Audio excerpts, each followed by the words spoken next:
까마귀가 흉조가 된 게 일제시대라는 얘기가 있던데 우리 기록이나 내용에서 까마귀를 흉조로 표현한 예가 거의 없어요. 삼조고는 까마귀인 거잖아요. 다리가 왜 하나가 늘어났을까요? 그 다리겠군요.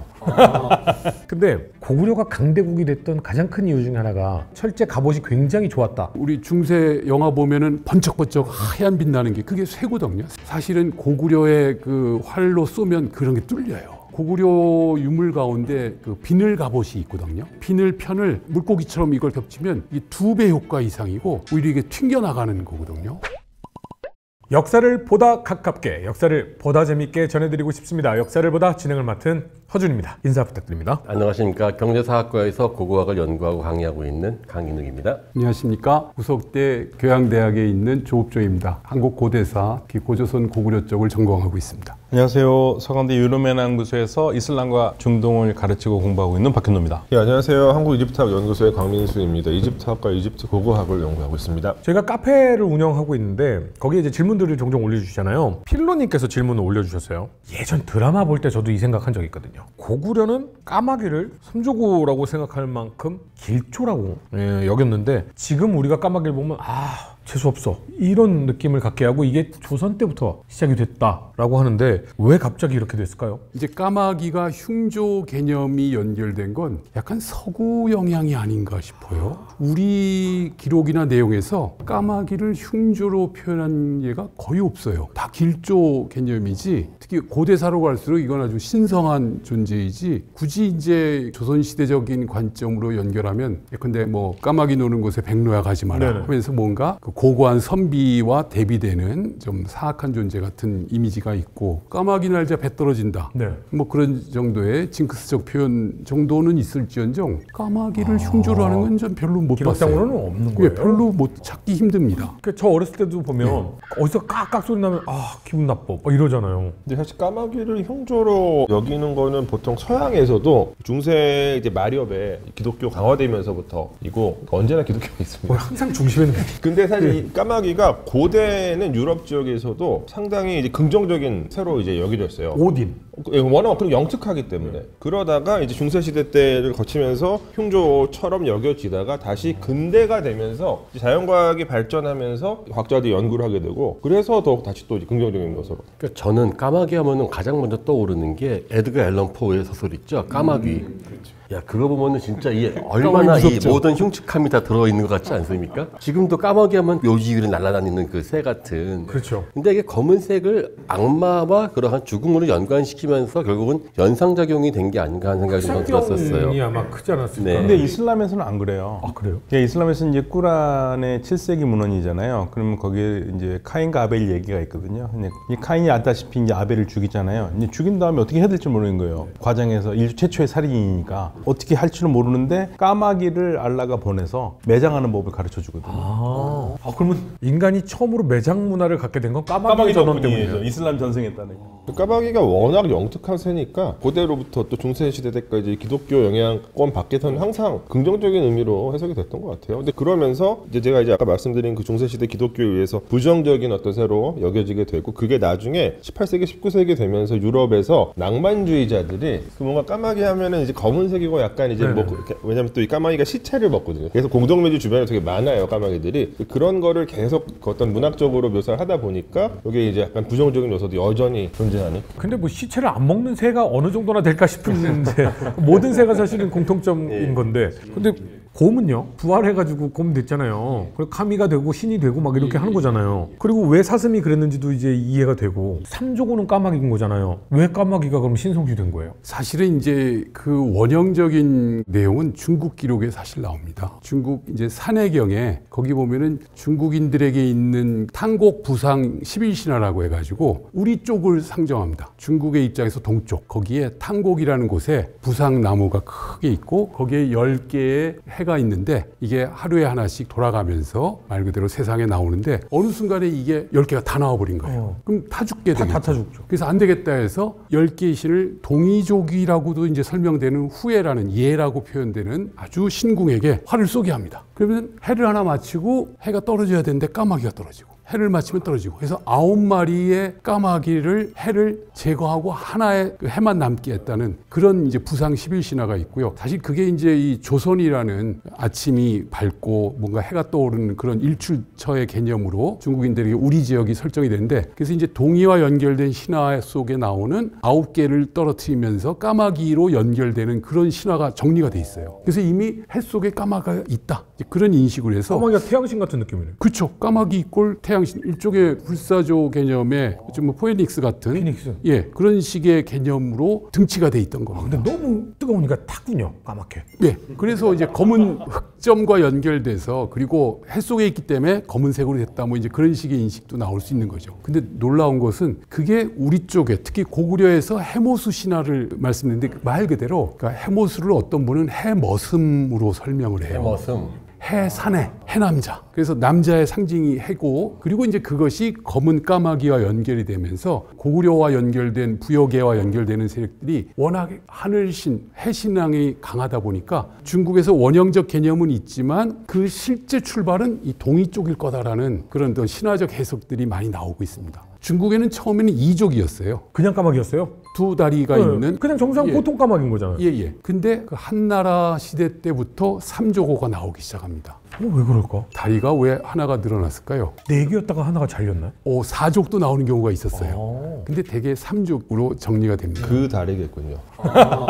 아니, 뭐 이제 이상하게 생각할 게 없고요. 해는 남성의 상징이자 양의 상징이기 때문에 양은 남근적 개념하고 연결이 됩니다. 다리가 3개. 예. 중국 기록에도 양정이라고 표현이 나옵니다. 양의 극한 값이다. 근데요, 그냥 질문을 하면 답변을 항상 주시니까 삼족오라고 할 정도면 거근인 거잖아요. 그죠? 근데 그 옛날 고대에도 거근을 이렇게 남자들이 많이 이렇게 좀 좋아했어요. 물론이죠. 그건 어디나 마찬가지입니다. 왜 그러지? 아니 그 궤베클리의 T자형 돌 자체를 사람인 동시에 남근을 형상화했다라고 보통 보고, 지난번에 이야기했던 사슴돌 있죠, 몽골에. 그것도 사실은 남근을 형상화하면서 동시에 사람 인물상을 표현했다라고 이야기합니다. 그러니까 남근 숭배는 사실 인류 역사 속에서 선사시대 때부터 계속 나타나요. 아니 그 남근 숭배하는 거 얼마든지 이해할 수 있는데, 이 예전에 고대 여신들을 보면 풍만하신 게 다산을 할 수 있는, 그리고 혹은 다산을 했으니까 이렇게 풍만해진 이런 느낌인데, 남근이면 남근인데 뭐하러 거근일 필요가 있는 거예요?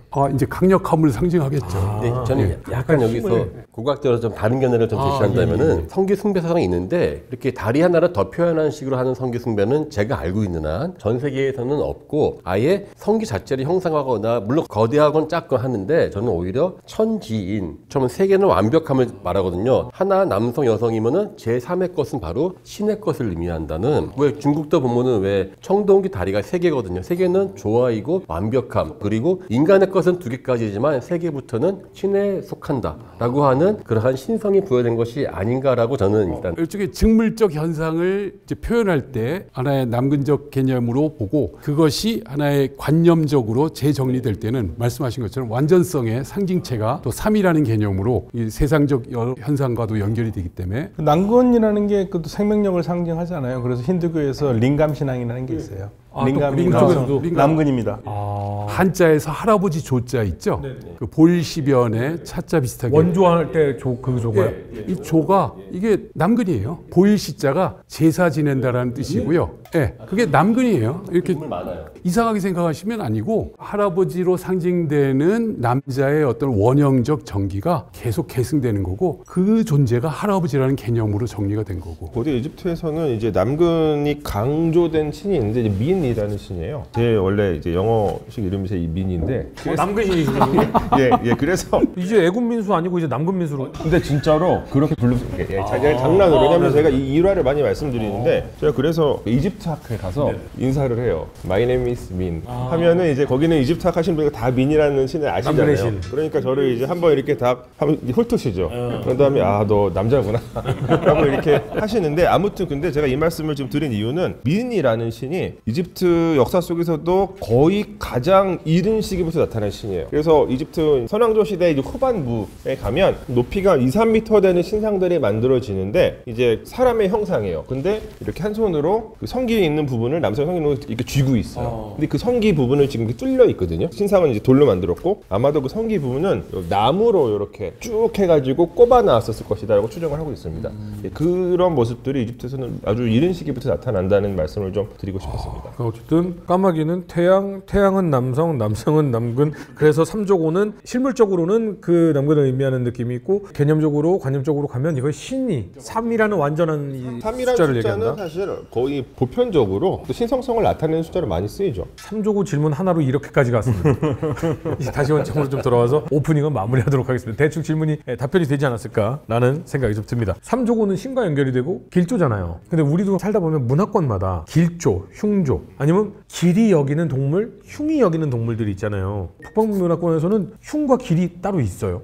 까치를 별로 안 좋아하더라고요. 반대네요. 예, 까치를 러시아 사람들은 좀 되게 교활하고 안 좋은 재수가 없는 새 이렇게들 해서 제가 막 예전에 유학할 때 달력을 우리나라 옛날 달력 보면은 왜 새해 되면 꼭 그렇죠. 까치가 까치 호랑이. 눈에 앉아 있으면은 저걸 왜 하냐고 이누 내가 너한테 저 별로 좋아하는 그림이 아니야 뭐 이렇게 이야기했었던 기억이 나요. 우리한테는 노래에 들어가 있을 정도로 물론 까치는 관계가 없는 까치입니다. 그거는 이제 아치 설날은 12월 섣달 금음날이 아치 설날이거든요. 아치. 까치가 아니라 예, 아치. 아치. 까치까치 설날이 아니에요? 예, 아치. 아치라고 그랬어요. 맨 마지막 날을 아치 설날이라 불렀는데 섣달 금음날을 발음이 또 이게 아치 하면은 언어 유희죠. 예, 언어 까치가 유희. 됐어요. 아, 까치. 그래서 까치까치 설날은 어저께 우리 설날은 오늘이래요. 우리 설날은 아, 예. 오늘, 까치 설날은 어제. 예, 그래서 작은 뜻이 이게 아치가 작다. 아치 설날인 거예요. 예. 그러니까 우리나라는 크리스마스 이브, 크리스마스가 되는 셈이죠 이게. 근데 이게 재밌는 게 까치가 울면서 반가운 손님이 오잖아요. 그래서 까치가 먼저 전날 반가운 손님들을 보고 막 울었기 때문에 까치 설날이 어제고 그러니까 아마 그런 것들이 우리 설날은 합쳐져 오늘이라고 있겠죠. 아마. 생각해요. 예, 합쳐져 있겠죠. 그래서 연산작용들이 겹쳐가지고 까치까치가 이제 나온 거겠죠. 예. 그럼 혹시 페르시아나 이슬람 문화권에서는 고양이 좋아하는 건 압니다만 네네. 저건 진짜 싫어 뭐 이런 이슬람 이전 아랍문에서는 부엉이를 안 좋아했어요. 부엉이를 예, 부엉이가 죽음의 상징이었어요. 죽음과 재앙의 상징. 그래서 부엉이가 이렇게 집 앞에 있으면 이 집에 무슨 나쁜 일이 일어난다. 예, 그렇게 생각을 했던 것 같은데 이슬람이 들어오면서 다 쳐냈는데 아직까지 조금 남아 있는 경우가 있는데 민속적으로요. 근데 이슬람에서는 그러한 동물이 흉하다기보다는 묘하게 개가 조금 그런 역할을 해요. 개가 이미지가 여러 가지인데 예를 들면 꾸란에서 이제 토라에 보면은 이제 기독교 같은 그 믿는 사람들에 대한 박해가 굉장히 심했었을 때 그 사람들이 동굴에 가서 숨어 있거든요. 한 몇백 년을 잠잡니다. 그때 그 문을 지켜준 거는 개이기 때문에 개가 중요한 역할을 하는데 그런데 이슬람 법학파에서는 전승에는 그런 게 있어요. 천사가 개가 있는 집에는 안 들어간다고 그래요. 오면 날뛰면서 핥아서 그런가? 글쎄요. 그래가지고 법학파들마다 독특한데 우리가 순니파에 4개가 있고 시아파에 크게 1개가 있거든요. 더 많지만 5개를 한다면 법학파마다 대다수가 개를 자체를 부정하다고 보는 그 법학파가 있는가 하면 개가 침을 핥잖아요. 그걸 부정하다고 보는 법학파들이 있어요. 그래서 만약에 한발리 같은 경우에는 지금 사우디아라비아 이쪽에서 했던 데는 개가 만약에 내가 있는데 개가 핥았다. 그러면 7번 씻어야 돼요. 이거. 퇴퇴퇴 같은 느낌이네요. 하나 네. 둘 셋 넷 물과 흙으로 해가지고 씻어야 돼요. 예, 이게 7번. 그러니까 개를 좀 부정하게 보고 쉬아파 이란 같은 경우에는 개가 이렇게 뭐 타액이 묻으면 안 좋아하고요. 애완견을 키우는 거는 거의 다가 다 안 좋다고 생각합니다. 그러니까 개는 집을 지키거나 사냥을 하거나 그럴 때는 괜찮은데 집에서 애완으로 키우는 거는 순수히 동물. 고양이는 내 사랑. 네. 그래서 물론 이제 이슬람에서 가장 안 좋은 동물은 돼지죠. 돼지 빼면은 개가 제일 얘기가 많이 나오는 것 같습니다. 부엉이는 좀 그럴 수 있는 게 저희가 옛날에 가장 무서운 영화 어떤 게 떠오르냐면 그 중에 꼭 들어가는 게 엑소시스트라는 게 있어요. 거기 보면 고개가 빼가닥 해서 한 바퀴 돌거든요. 부엉이가 이렇게 돌잖아요. 그게 우리한테는 부엉이나 올빼미는 되게 친근하고 얘한테는 좋은 게 아마 우리 추억의 인형극 아실 거예요. 나는야 부리부리 박사. 전혀 모르겠는데요. 우리 두 분은 모르시고 저까지 아는 건데. 사실 제가 아는 그리스에서는 미네르바의 부엉이에서 또 지혜의 상징이기도 하고 또 긍정적 의미가 이 있는 부엉이가 그러니까 아마 이슬람 아랍권에서 부엉이가 부정적으로 여겨지는 것의 근원에 아마 고대 이집트가 있을 것 같은데 부엉이가 죽음과 관련이 있어요? 좀 관련이 있게 여겨지는 경우들이 있어요. 뭐 그렇다고 해서 부엉이 하면은 무조건 나쁜 거 이렇게 이야기되진 않고 부엉이를 뭐 어떤 경우에는 뭐 신의 사자로 여기는 경우도 있어요. 아마 이제 그런 것들이 그 미네르바의 부엉이 뭐 이쪽으로 연결될 것 같고요. 그래서 부엉이를 실제로 신에게 바치는 제물로 미라로 만들어서 이렇게 매장하는 흔적도 그 이집트 중부에 있는 그 투나일 게벨이라고 하는 유적에서는 수백 마리가 나와요. 근데 이제 그런 경우 말고 부정적으로 조금 생각이 되는 경우에는 부엉이를 이제 이무라고 불러요. 이무. 또 이무라는 단어에 슬퍼하는 사람, 그다음에 뭐 슬픔 이런 단어도 표현이 되어 있어요. 부엉이가 우는 소리가 약간 죽음과 애도의 어떤 그런 이제 우는 소리라고 생각을 했어요. 예, 그래서 그렇게 해가지고 아마 부엉이를 어느 정도는 죽음, 약간 슬픔 이런 것들과 연관지은 것으로 생각이 됩니다. 그래서 보시면은 이집트에서는 부엉이로 묘사되는 신은 없어요. 다른 새들은 굉장히 많은데 부엉이는 꼭 뭐 이렇게 신처럼 딱 묘사되는 경우는 없죠. 이집트에 부엉이가 있긴 있어요. 있죠. 예, 있죠. 근데 강교신 때문에 자꾸만 지금 나느냐 부리부리 박사가 전 계속 전혀 몰라요. 아, 그게 저기요. 저도 전혀 몰라요. 나느냐 부리 박사. 계속 지금 제가 찾아보니까 1976년에 78년에 방영이 돼 TV에. 정말 우리 연식이 나와버리네요. 그러니까 저는 전혀 알 수가 없고. TV 볼 때 시절이 아니에요. 근데 그 아랍에서도 민속적에서 또 부엉이가 지혜의 상징으로 간주하기도 해요. 양면을 다 가지고 있어요. 뭐 이집트하면은 근데 제일 무서워하는 건 하마니까. 하마, 그러니까 이집트 사람들이 제일 두려워하던 건 이제 하마, 그다음에 악어, 사자. 이 공포의 총체를 하나로 묶어서 신으로 표현하기도 하죠. 저도 동물의 왕국에서 하마를 보니까 나 그렇게 무서운 동물인지 하마는 몰랐어요. 진짜 무시무시합니다. 하마가요 인간을 죽이는 동물 아마 탑 5 안에 들어갈걸요. 예, 맞아요. 그래서 이집트에서는 심지어는 파라오들도 하마한테 죽었다라고 쓰여지는 기록들이 있어요. 대표적으로 이집트 역사 속에서 첫 번째 파라오로 여겨지는 나르메르라고 하는 파라오가 있는데 이집트를 열심히 통일을 했어요. 근데 이제 마지막 대목이 되게 허무하죠. 하마에게 죽임당했다.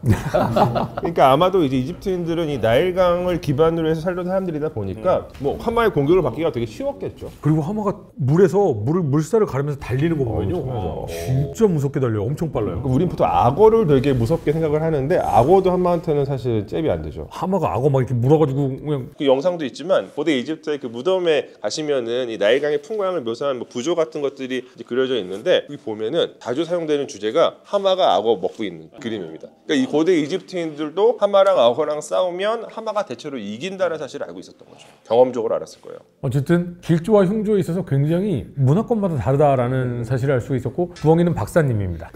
근데 제가 잘못 알고 있는지 모르겠는데 우리가 까마귀가 흉조가 된 게 일제시대라는 얘기가 있던데 그건 확인을 못 해봤습니다. 사실 기록들이 일부 있다고는 하는데 저도 그렇게 명확하게는 안 나왔고요. 근데 일본에서도 삼조고는 되게 중요한 상징으로 사용되고 일본 있죠. 축구팀의 축구팀의 엠블럼이 삼조고죠. 엠블럼 상징이 사실은 좀 그건 조금 아까웠어요. 우리 한국도 쓸 수 있었으니까. 근데 고구려가 강대국이 됐던 가장 큰 이유 중에 하나가 철제 그 무기나 철제 갑옷이 굉장히 좋았다. 이게 맞습니까? 사실 이제 고구려만 뛰어났다라고 하긴 좀 그렇고요. 고구려가 상대하는 상대편들이 워낙 셌습니다. 워낙 셌기 때문에 말 그대로 한나라라는 그 중국의 나라가 사실은 염철론 해가지고서 소금, 철을 전매하면서 한무제가 그 국가에 완전 그 전매 제대로 해서 엄청난 이익을 하고 거기서 엄청난 철들을 생산합니다. 히타이트라는 데 거기서 시작된 철 문화가 중국을 거치면서 아주 강력한 고로 시스템에서 탄소광이 만들어져서 엄청 센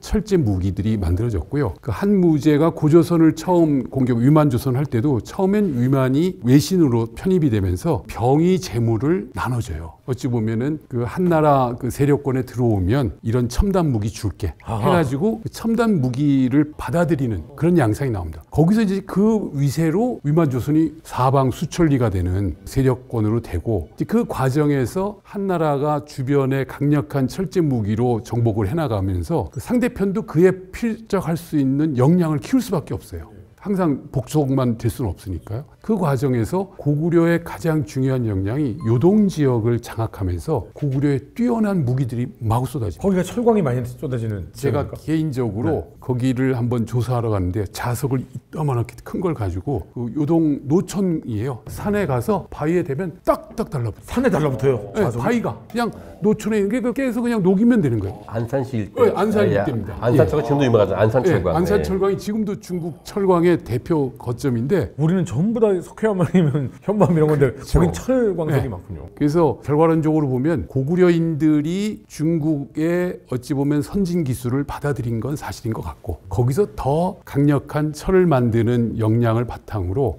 신라에도 연결을 주고 그리고 아주 풍부한 철산을 활용해 가지고 강력한 대응력을 그래서 고구려 유물 가운데 그 비늘 갑옷이 있거든요. 우리 중세 영화 보면은 번쩍번쩍 하얀 빛나는 게 그게 쇠거든요. 쇠의 원래 색깔이 하얀 백색인데 사실은 고구려의 그 활로 쏘면 그런 게 뚫려요. 또 고구려의 상대편인 모형 선비족이나 그런 쪽도 강력한 활을 쏘거든요. 복합공으로 쏘면. 그래서 이걸 막을 방법을 찾은 게 비늘 갑옷인 겁니다. 그래서 이렇게 비늘 편을 물고기처럼 이걸 겹치면 이게 2배 효과 이상이고 오히려 이게 튕겨나가는 거거든요. 그래서 말씀하신 독자분이 올렸다는 얘기, 고구려의 강력한 무기 체계 할 때 그 고구려만의 독자성은 아니고요. 상대의 강력한 무기 시스템을 받아들였고 그걸 더 개량하고 더 다양하게 활용한 그런 역량을 표현한 게 아닌가. 지금 말씀하신 거 한마디 더 한다면은 고구려가 갖고 있는 또 하나의 강점이 뭐냐면은 만주에서 초원 지역과 중국을 동시에 이렇게 일종의 삼각지대의 한 축을 담당했거든요. 고구려가 가장 먼저 이런 미늘 갑옷이라든지 또 하나 등자가 있어요. 등자. 금속재 등자를 만들었는데 등자 자체는 기원이 고구려가 아니에요. 똑같습니다. 고구려는 한 기원전 1, 2세기부터 저 중국 남쪽의 운남성에서부터 나오기 시작하거든요. 발걸이용이었지. 근데 이게 중갑옷을 입으니까 말 위에서 이게 사람이 불안정해요. 원래 등접시 탈 수 있잖아요. 무겁게 갑옷을 입고 있으면은 이게 적이 공격을 해서 화살을 쏴서 내가 들어가지 않아도 충격으로 제가 말에서 넘어지는 거예요. 그러면 이제 발걸이가 딱 있어야 되겠죠. 우리 고구려 같은 경우는 선비랑 대항한다고 치면은 선비는 태생이 유목민족인데 고구려는 태생이 유목민족이 아니에요. 수렵적 성격이 강해요. 그래서 그들이 맞서려면 보조 도구가 반드시 필수였단 말이죠. 그래서 등자가 더 확실하게 보급이 되는 그 역할을 하는데 또 하나 여기서 키포인트냐면은 나중에 몽골에 있는 유연이라고 하는 나라하고 또 돌궐, 튀르크죠. 튀르크가 그 당시 알타이 지역에서 철공소를 했었습니다. 그 고구려가 유연한테 무기를 주는 거예요. 신지 무기를. 그러면 그거 가지고 그 당시 중국 북쪽에서 무기를 네가 공격해라. 무기를 갖다 주는 거 마치 딱 요즘에 그 대리전 시키게 하는. 그때 유연이 그 자기가 받은 그 군사 기물들을 OEM을 주는데 시쳇말로 그게 바로 알타이 지역에 있는 돌궐들한테 줘요. 근데 돌궐에 이제 가보면은요 바람이 엄청 불고 사방에 철광석이 많거든요. 근데 이게 돌궐에 그렇게 해서 자기네들이 무기를 만들면서 자기 힘이 강해져가지고 반대로 유연을 쳐버립니다. 그러자 유연이 어디까지 가냐? 서쪽으로 가서 현재 헝가리까지 가요. 이 사람들이 아바르족이 돼요. 아바르가 실제로 유연의 일파가 갔다는 게 야 반쯤은 가설이었는데 최근에 DNA를 해보니까 실제로 유라시아의 몽골 계통 사람이 왔다는 게 나왔어요. 그 다음에 아바르에서 시작이 돼서 유럽에 중세의 그러한 철갑병들이 기사가 등장했거든요. 그래서 요거 하면 마치 고구려가 전 세계를 다 정복한 것 같지만 사실은 그거는 어떻게 보면 일종의 나비 효과 같은 거였겠지만은 적어도 아바르족에서 시작됐는데 아바르는 고구려에서부터 시작됐었던 거대한 어떠한 세력 판도의 어떤 흐름 속에서 갔기 때문에 저는 고구려만 세다, 내지는 고구려만 특별해 이것보다는 고구려가 하나의 커다란 역사적 흐름을 만들었다라고 해도 과언이 아닐 것 같아요. 고구려만 셌으면 고구려가 세계 통일을 했겠죠. 사실 이제 우리 쪽에서도 나오는 가야 갑옷들이 많이 있거든요. 한 갑을 재현해 보면 이건 어떤 면에서는 약간 폼 잡는 용이에요. 맞아요. 예. 얼마 전에 가야 전시하면서 가야가 군사 강국이다라는 식의 어떠한 워딩들도 많이 나오고 해서 오해를 하는 저는 개인적으로 가야 판갑이라고 하는데 마치 서양의 그런 갑옷처럼 이렇게 판으로 통으로 있거든요. 근데 그거는 실제 움직여지지가 거의 않기 때문에 전쟁에서 쓰여지기 어렵다고 생각이 들고 약간의 과시용 뭐 무엇보다도 그런 성격이 강했죠. 고구려 갑옷은 무덤에서 안 나오고 실제 성터에서 나오고요. 전쟁에 나오죠. 반대로 가야의 것은 철저하게 무덤에서만 나옵니다. 그러니까 예식용 갑옷 같은 느낌이네요. 그러니까 무조건 갑옷 나온다고 거대한 군사 강국이다 하면 안 되고 모든 건 나오는 맥락이 있는데 갑옷은 그만큼 주는 그 위용성이 있지만 상대적으로 엄청 취약했던 게 그렇게 몸 움직이지 못하는 경우는 주변에서 보병이 그거를 에워싸서 보호하지 않으면 말도 무거운 걸 지탱하지 못하기 때문에 그 기병을 넘어뜨리는 건 너무나 쉽고 땅에 떨어지는 순간 그는 모든 군사들의 밥이 될 수밖에 없거든요. 관전 같은 데는 또 이제 열려 있으니까. 또 이제 가성비가 아주 안 좋은 거일 수도 있다. 그런 갑옷이 무슬림권에도 들어오거든요. 그러니까 뭐 비늘 갑옷도 있고 여러 갑옷이 있는데 제가 봤을 때 좀 독특하다고 생각한 건 무갈 제국이 쓰는 갑옷이요. 페르시아어로 차하르 아이네라고 그러는데 이게 4개의 거울이라는 뜻이에요. 그래서 나는 그걸 말로 해서 몰랐는데 사진을 보니까 어떻게 되냐면 이게 철판이에요. 양쪽이 4개가 다. 그러니까 이거는 입구 그걸 어떻게 움직였나 생각할 정도로 거울이 4개죠. 통판이군요. 예, 통판으로 4개. 4개. 그 정도면 싸우겠다라는 게 아니라 그냥 안 죽겠다라는 뜻 거의 아니에요? 제 느낌에는 깡통 로봇 같은 그러한 그 차하라이네라고 그럽니다. 이슬람이 밀떡들한테 되게 좋은 이제 연구 대상인데 갑옷이 진짜 많이 나와요, 유물이. 그래서 뭐 이를테면은 이제 우마이야 왕조 때부터 정말 갑옷 원형이 다 나오는데 이 시기가 7세기거든요. 서기 7세기. 그 디르라고 하는 긴 체인메일을, 그러니까 사슬 갑옷을 먼저 이렇게 원피스처럼 입어요. 물론 다 기병들입니다. 중장 기병이죠. 입고서 그 위에다가 조산이라고 하는 찰갑을 여기 이렇게 흉갑처럼 또 이중으로 입는 거예요. 그러니까 이거는 나름의 기동성도 얻을 수 있고 방어력도 얻을 수 있는 그런 기법인데, 이게 나중에 파티마시드 한 10세기 정도가 되면 라말라라고 하는 형태로 바뀌는데, 요거는 여전히 사슬 갑옷인데 거기에 부분만 판갑을 대요. 그래가지고 방어력을 이제 강화시킵니다. 자, 근데 이때, 그러니까 나중에 이제 아이유부까지 이 갑옷이 사용되는데, 이때 유럽의 기사들은 아까 말씀드린 것처럼 완벽한 판갑으로 만든 엄청나게 강력한 갑옷들을 쓰거든요. 그래서 둘이 맞붙는 거예요, 나중에 십자군 전쟁 때. 근데 결국에는 이슬람 쪽 갑옷들이 더 유용합니다. 왜냐? 유럽식의 그 갑옷은 당연히 말 타는 기사들만 입기는 하지만 방어력도 좋고, 근데 기동성이 너무 떨어져요. 그래서 이거는 유럽식의 전투, 그러니까 이제 거의 약간 대결식인 거죠. 결투식의 전투일 때만 유용한 것이지, 이쪽 이슬람권에서 사용하던 약간 기동 전술들, 막 치고 빠지고 하는 전술들을 사용을 할 때에는 불리할 수밖에 없는 그런 어떤 모습들이 나타납니다. 지금도 중세시대 이전의 갑옷을 입고 전투를 실제로 하는 그런 이제 밀떡들이 계세요. 있더라고요. 근데 유럽에서 그분들이 이제 서로 대결하는 걸 보면, 이때 당시에는 큰 전투 한번 일어나면은 한두 명이 죽었겠는데 서로 못 죽여요? 꽝꽝거리고. 과거에는, 그러니까 이 고대 이집트 얘기를 조금 말씀을 드리자면, 갑옷을 병사들이 거의 입지 않아요. 그 그림이나 이런 거 보면 쪼리 신고 이렇게 몸 다 드러내놓고 뛰어다니던데. 그러니까 일반 병사들은 그렇고, 이제 뭐 장교급들은 대체로 가죽 정도로 만든 옷을 입었던 것 같고, 갑옷을 입는 사람은 전차병들만 입어요. 왜냐하면 갑옷 자체가 무겁기 때문에 이게 그냥 걸어다니면은 전혀 기동력을 발휘할 수 없는 의복이기 때문에. 그리고 이때 입었었던 갑옷들은 파라오의 그림들을 보면은 대충 어린 갑이거든요. 그 당연히 청동 시대니까 청동으로 만들었을 것이고, 어린이가 생선 비늘 모양. 예, 옷에다가 이제 금속을 다는 거예요. 그러니까 엄청난 방어력을 갖고 있지도 않아요. 근데 이제 본격적으로 고대 근동주망에서 갑옷을 진짜 찰갑, 그러니까 쇠 조각들을 이어 붙여가지고 만드는 갑옷을 사용하는 거는 아시리아 때부터. 그러니까 대략적으로 한 기원전 한 9세기, 8세기 때 실제로 아시리아 지역에서는 그 찰갑 갑옷의 원형은 아니지만 일부는 고각적으로도 확인이 됩니다. 근데 결국은 고구려가 발달했던 중국의 철기 문화를 받아들이면서 강력해졌다. 그러면서 우리는 비늘 모양의 갑옷으로 몸의 활동성이나 안전성을 좀 높였다. 조선시대 때도 그 갑옷 입잖아요. 그럼 발전이 없는 거네요. 근데 무기 체계가 큰 변화가 없기 때문에 화약 무기가 없는 상태에서는 우리가 기왕에 썼던 도검이 기본인데요. 칼과 창과 활로 상징되는 이 시스템이 수천 년을 변함없이 유지가 됐습니다. 그러다 보니까 방어 방식도 크게 바뀔 수 있는 방식은 아니었던 것 같아요. 예, 그게 당연한 게 지금 미늘찰갑들이 가장 빠른 데가 어디냐면 시베리아예요. 놀랍게도 기원전 20세기, 그러니까 4,000년 전이죠. 서부 시베리아에 사무시라고 하는 문화가 있는데 이건 일반적인 시베리아 문화인데 발굴했던 뼈찰갑이 나왔어요. 뼈찰갑. 아, 뼈로 만든. 뼈를 만든 게 지금 고구려 거나 그 이후에 어떤 것 다 똑같아요. 그러니까 기본적으로 인간 자체가 변하지 않았기 때문에 인간에게 들어가는 이 찰갑은 조선시대건 아마 4,000년 전이건 백제 때에도 뼈찰갑이 나옵니다. 그게 그 뼈찰갑이랑 복원해 보니까 시베리아 거랑 똑같아요. 기본형이 시베리아에서 온 거 아니야? 아니 그게 아니라 만들어봐. 똑같이 나오지 않겠냐? 열병기 등장 전까지는 인류는 무기 문화에 있어서는 뭐 진짜 정말 냉병기 때는 별로 변장 없었네. 그러니까 이슬람 세계에서도 뭐 비늘 갑옷이라고 좋다고 해서 자우시안이라고 그러는데 그것도 다 썼는데 결국에는 어디서 깨집니까? 그냥 화약 갖고 그렇죠. 총 나오고 하면은 프랑스군한테 1798년에 알렉산드리아에서 아주 그냥 대패를 하니까요. 방어고는 철저하게 가성비입니다. 저기 북극권 있죠? 알라스카 건너편 추코트카 거기도 갑옷이 나와요. 근데 거기는 물고기랑 고래 이거 침출로 만들어서 하는데 감싸고요. 서로 왔다가 싸우지를 못해요. 추우니까. 이러고 서로 방어하고 있으면은 저걸 막 쏴요. 가만히 있다가 다 썼으면 내가 또 쏴. 근데 의외로 그렇게 하면 많이 죽어요. 예, 대부분 얼어 죽어요.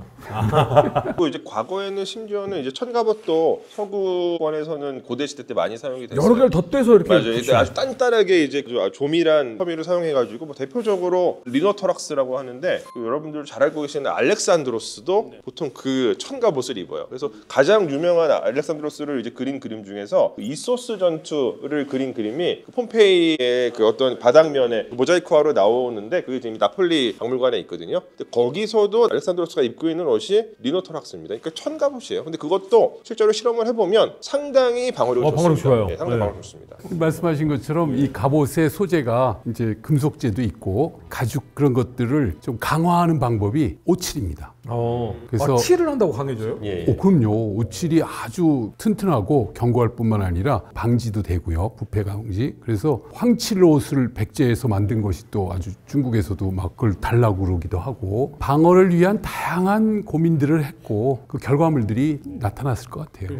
마지막으로 여지껏 좀 진중한 얘기를 했으니까요. 재미있는 의견 하나씩만 듣고 마무리 짓도록 하겠습니다. 우리나라에도 이제 삼국지가 있지 않습니까? 이 나라가 통일을 했으면 이게 참 좋았을 텐데 이건 판타지니까 그냥 재미있게. 사실은 이제 많은 분들이 죄송한 얘기지만 고구려에 대한 약간의 과잉 환상이 좀 있어요. 강대한 만주 대륙을 누볐던 약간 우리가 꿈꾸지 못한 걸 실현해 봤을 사실 그 가능성은 있었습니다. 그러니까 우리 역사를 총괄해 보면 안타깝지만 우리의 국가체의 수준은 왕국적 수준이에요. 쉽게 얘기하면 킹덤 정도. 근데 말 그대로 그 제국, 엠파이어를 꿈꿨던 또는 그걸 구현했던 시점이 막 그 초입 단계에 갔던 단계가 광개토왕, 장수왕 때입니다. 우리가 엠파이어라는 것은 결국은 다 국가거든요. 다 종족 통합 국가인데 광개토왕 비에 그게 나와요. 거기에 보면은 속민, 신민 해가지고 나에게 속한 민, 그리고 나에게 완전히 복속된 민. 그래서 광개토왕이 선언하기를 구시속민이었는데 이제 새롭게 신민으로 이제 왔다. 그러니까 속민은 어찌 보면 조공을 바치는 정도의 복속 정도의 나라였다면 신민은 내가 직접 통제한다. 군대 파견해서 신라의 고구려 군대가 가 있었거든요. 말 그대로 국가적인 시스템이 제국화된 단계입니다. 그러니까 총독들이 가 있는 국가가 있고 그냥 저 멀리서 조공만 바치는 국가가 있고. 맞습니다. 그러니까 고대 국가는 조공 번속 체제였는데 내 군대가 직접 가는 거예요. 그래서 그런 것을 광개토왕 때 그리고 신라 왕들을 막 고구려가 2번씩 바뀌기도 하고 상황들이 생겼거든요. 근데 그때 어떻게 다스렸는가를 보여주는 편린이 광개토왕비에 나옵니다. 광개토왕비의 핵심 내용은 사면비, 아까 얘기한 사슴돌처럼 사면을 뺑 돌아가면서 중국은 판비여서 앞뒷면에만 쓰는데 이게 아까 패러다임이 다르다는 게 중국은 유명을 달리한 존재들을 위한 하나의 기념비적 성격이라면 이건 신에게 자기의 소원도 빌고 훈적도 표현하는 그런 사면비적인 내용의 핵심에 내가 데려온 백성들을 어떻게 관리할 것인가가 나와요. 근데 나의 무덤 지킴이로 고구려 광개토왕이 처음으로 써요. 그전에는 차별적으로 복속민으로 쉽게 얘기하면 노예적 그 수준에 준할 정도로 가혹한 그런 거였는데 나의 무덤을 지키는 존재로 바꿨다라는 것은 고구려인이 나의 민으로 포괄을 해가지고 하겠다라는 거거든요. 그 제국에서 많이 드는 거죠. 그렇죠. 그러니까 제국적 질서 체계가 되기 위해서는 편파가 되면은 이게 구성원이 될 수가 없거든요. 그래서 아까 우리 강 교수님하고도 얘기했지만 고구려의 어떤 편입된 대표적인 세력이 말갈로 상징되는 존재예요. 사실 그 말갈이 이민족이냐 아니냐에 대해서 논란이 있어요. 같은 우리 예맥계인데 통칭으로 말갈을 숙신계로 오해하니까 좀 문제가 있다라고 하지만 어찌됐든 그 말갈이 끝까지 고구려를 위해서 당나라하고 같이 싸우는 이유는 같은 운명 공동체라는 인식을 갖고 있기 때문에 그게 가능한 거였거든요. 고구려가 만약 했다라면 그런 편파성 없는 포용의 제국화하는 시스템을 잘 갖췄을 텐데 안타깝지만 고구려의 내외 상황이 고구려로 이런 역사의 주인공으로 삼기에는 쉽지 않은 상황이었던 아쉬움이 있습니다. 거위의 꿈처럼 만약에 고구려가 통일했다면 우리는 그래도 제국을 꿈꿀 수 있었던 그런 또 미래를 얘기해 주셨고 박현우 교수님은 만약에 이 국가가 통일했으면 이런 건 참 좋았을 것 같다. 저는 뭐 그 통일했다기보다도요 그냥 가정인데 이것도 히틀러도 이 가정을 했거든요. 만약에 732년에 이베리아로 진출했던 무슬림 군대가 뿌아띠에 지금 프랑스 쪽으로 와서 뿌아띠에서 패배하지 않았더라면 과연 어떻게 됐을까? 유럽의 역사가 네, 그 유럽의 역사가 완전히 달라질 것이라고 히틀러는 그렇게 얘기했거든요. 그러니까 유럽은 완전히 달라져서 무슬림 국가가 됐을 것이고 무슬림의 용맹함을 받은 우리 독일인들이 굉장한 활약을 했을 것이라고 히틀러는 그렇게 얘기를 해요. 오히려 히틀러는 이슬람 쪽을 더 히틀러는 그리스도교는 나약한 종교라고 봤거든요. 그래서 만약에 히틀러하고 똑같은 생각을 해본다면 만약에 730년에 무슬림들이 그때 패배하지 않았었더라면 어쩌면 유럽 역사는 에드워드 기본이 얘기했던 것처럼 그때 만약에 우리가 패했더라면 지금 옥스퍼드에서는 꾸란을 읽고 있을 거고 모든 영국 남자들은 할례를 하고 있을 것이다. 종교의 거대 변화가 한 번 있을 수 있다. 굉장히 재밌는 상상입니다. 강 교수님은 혹시 삼국지다 안에서 저는 사실 개인적으로는 우즈베키스탄에 있었던 티무르가 왜 중국을 치러 가다가 죽잖아요. 티무르하고 그때 명나라 영락제가 있어 싸웠는데 티무르가 이겼을 것이다 이야기하는데 저도 이렇게 생각해요. 기본적으로 그 당시에 티무르의 군사력은 천하에 도저히 맞설 수가 없었으니까. 근데 어떤 분들은 또 영락제 쪽은 어쨌든 전쟁은 경제력이니까 뭐 이긴다라고 하는데 근데 어쨌든지 간에 유라시아 최대의 아마겟돈이 벌어질 뻔했었는데 아깝게도 이렇게 말하면 아깝게도라니요. 갑자기 게임상으로만 박사님도 뭐 있어요? 일단 이집트 해보자면 이집트 문명이 결과적으로 이제 쇠락하게 되는 게 물론 이제 망하는데 1000년 넘게 걸리긴 하지만 그 람세스 3세가 기원전 12세기에 지중해 쪽에서 들어오는 바다 민족을 효과적으로 막아냈거든요. 청동기 때. 그때 이집트는 정치체가 무너지지 않고 유지가 되었기 때문에 철기를 받아들이는 데 있어 그냥 인색하게 돼요. 근데 만약 그때 람세스 3세가 패배하고 이집트가 약간 정치적으로 혼란기에 빠졌다가 철기 문화를 갖고 있는 세력이 들어와서 고대 이집트 문명이 철기를 받아들였다라고 한다면 애초에 이집트는 청동기 시대 때는 군사력이 아주 강력한 국가는 아니었음에도 불구하고 워낙 생산성과 경제력이 막대했기 때문에 어느 정도의 군사력만으로도 다른 그 라이벌 국가들을 다 제압할 수가 있었거든요. 만약에 근데 이집트가 아주 이른 시기에 철기로 그 기술을 전환을 시켰다. 그러면 아마 664년에 아시리아한테 패배해서 아시리아한테 정복당한 일도 없었을 것이고 이집트가 얼마나 강력했었냐면 아시리아는 완벽하게 철기로 무장한 엄청나게 강력한 군대를 갖고 있는 그 국가이거든요. 근데 이 국가가 이집트를 정복하는데 원정을 3번이 나와야 돼요. 2번은 져요. 청동기 갖고 싸우는 이집트군들한테. 세 번째 결국에 정복을 하는 건데 만약에 이집트가 철기를 갖고 있었다. 그러면은 분명히 이집트도 어느 시점에는 제국화가 되었을 가능성이 있고 그렇다면 굉장히 이른 시기에 이집트에 의해서 군동이 완전히 먼저 통일이 되어서 이 군동의 이후 역사가 완전 바뀌지 않았을까 이런 생각을 해봅니다. 철 코팅 피라미드가 탄생할 수 있었을까요? 아니 그거 녹슬어서 어떻게 해요? 근데 이제 만약에 삼국시대 통일과 관련해서 가정을 해본다면 선생님 고구려 이제 말씀하시고 뭐지 고구려를 꿈꾸시는 분들이 많이 있지만 저는 백제였으면 이게 이제 한반도와 일본 열도가 어떤 하나의 정치체로 오히려 이것도 제국이잖아요. 유지되면서 또 다른 해양 제국이 만들어져서 뭔가 좀 다른 어떤 역사가 펼쳐지지 않았을까. 맞아요. 제2의 아마 제중의 문명처럼 예. 제국을 꿈꿨던 고구려도 고구려 내에 2개의 권력의 권력 다툼으로 무너졌습니다. 제국주요. 대한민국이 절반으로 쪼개져 있다는 생각 많이 드는데 우리는 그렇지 않았으면 좋겠습니다. 오늘도 재밌는 이야기 4분 모두 수고 많으셨습니다. 감사합니다. 감사합니다. 맞습니다.